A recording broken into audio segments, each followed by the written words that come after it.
Analicemos el caso Sobornos. Vamos desde el inicio. Todo empezó por una publicación web titulada Odebrecht puso presidente. La publicación fue criticada por falta de rigurosidad periodística, a lo que su autor respondió que era complicado armar una historia con solo 5 documentos y sin ningún tipo de contexto. Pero esa publicación, basada en 5 documentos y sin contexto, bastó para justificar varias detenciones y allanamientos. Si la publicación se llama Odebrecht puso presidente, lo lógico sería que a quien primero hay que investigar es Odebrecht. Pero no fue así. La fiscal del Ecuador decidió no investigar a Odebrecht, peor aún buscar una sentencia. Nadie de Odebrecht fue investigado, procesado ni mucho menos sentenciado. Además, para ese entonces, los directivos de Odebrecht ya habían declarado y confesado todo, pero en sus testimonios ninguno siquiera menciona a Rafael Correa. Es así que el caso, que empezó con Odebrecht puso presidente, terminó con una sentencia donde ni siquiera se nombra Odebrecht. Por eso, la investigación fue por otro lado. Es ahí donde aparece Pamela Martínez y su famoso cuaderno. Ella fue una de las primeras en ser detenidas y allanadas. En un primer momento allanaron la ex oficina de Martínez, pero no encontraron nada relevante.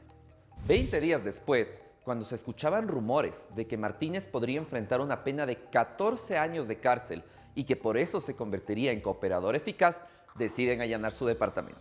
Y es ahí donde encontraron el elemento principal de la investigación, un cuaderno, donde Martínez registró los montos que se habrían manejado para la campaña de las elecciones seccionales del 2014. Había nombres, fechas, montos, orígenes y destinos. Todo muy exacto. Maravilloso para la fiscalía, ya tenían el caso completo. El cuaderno ya fue periciado y textualmente se recogen apuntes atribuidos a Martínez. Hoy vino a mi despacho el propio Alexis Mera. Todo el edificio La Unión se sorprendió de su presencia. Me pide signo de dinero, signos de interrogación. Será una trampa de este señor. Al ser una prueba tan importante, los abogados de los acusados pidieron una pericia grafológica para establecer la fecha de la tinta utilizada en el cuaderno, pero la pericia no fue admitida por la fiscalía. Entonces, los abogados fueron hasta la empresa que fabricó el cuaderno. Allí les dijeron que el cuaderno fue hecho después del 2018, porque antes de ese año no tenían la tecnología con la que el cuaderno se imprimió. Pero ahí surge un problema, pues en el cuaderno había anotaciones en tiempo presente de antes del 2014.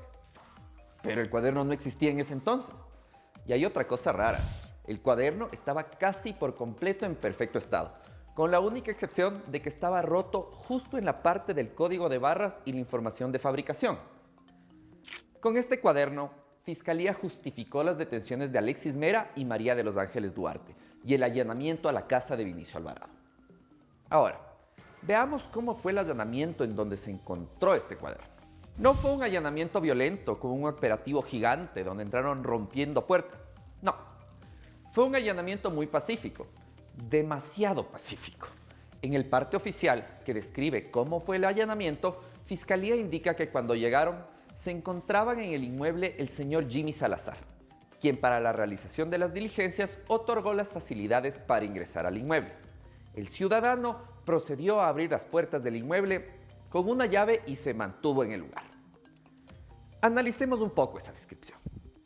Llega la fiscalía al departamento y ahí estaba el esposo de Pamela Martínez y les abre la puerta con una llave. Pero, ¿cuándo se abre una puerta con una llave?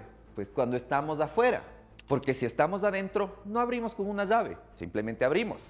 Y si estamos adentro, ¿cómo sabe el que escribió el parte que el esposo de Martínez abrió con una llave? Entonces, la puerta fue abierta voluntariamente por el esposo de Martínez desde afuera. Y el que escribió el parte dice que ahí se encontraba el esposo de Martínez. O sea, justo cuando Fiscalía iba a allanar el departamento, por ahí pasaba casual el esposo de Martínez. Y les dice, no, ¿quieren allanar ese departamento? Sí, yo vivo ahí. Yo les abro. Pasen, por favor. Entonces, entran al departamento y de inmediato encuentran el cuaderno de Pamela Martínez, donde estaba la prueba más importante del juicio del siglo, la prueba con datos exactos de quién, cómo, cuándo, con cuánto y a quién supuestamente sobornaron, encima de una chimenea. Así, a la vista de todos. No estaba escondida en el techo, bajo una baldosa o en una caja fuerte. No, simplemente en la chimenea. encontraron el cuaderno más importante de los últimos 15 años a la vista de todos. Ahora, volvamos a los detalles del cuaderno. Describe supuestos hechos que van desde el 2012, pero se probó que en ese entonces no existía el cuaderno. Entonces, Fiscalía decide llamar a declarar a Pamela Martínez. Ahí, ella reconoció que, en efecto, el cuaderno no fue escrito en 2012, sino en 2018, 6 años después, y dijo que fue escrito en un vuelo Quito-Guayaquil, es decir, en 40 minutos, y de memoria. Entonces, Pamela Martínez se acordó con exactitud montos, con centavos, nombres, fechas y lugares de hace 6 años atrás, y lo escribió en un tiempo récord, 38 páginas en 40 minutos. Obviamente, el cuaderno, el elemento central de la investigación, perdió toda credibilidad. Recapitulando, la investigación inicia por una publicación sobre Odebrecht, pero Fiscalía no quiso investigar Odebrecht. Entonces, pasó a tratarse sobre un cuaderno, pero el cuaderno era inverosímil. Entonces, al caerse los primeros 2 elementos centrales de la investigación, viene el siguiente: unos archivos de Excel.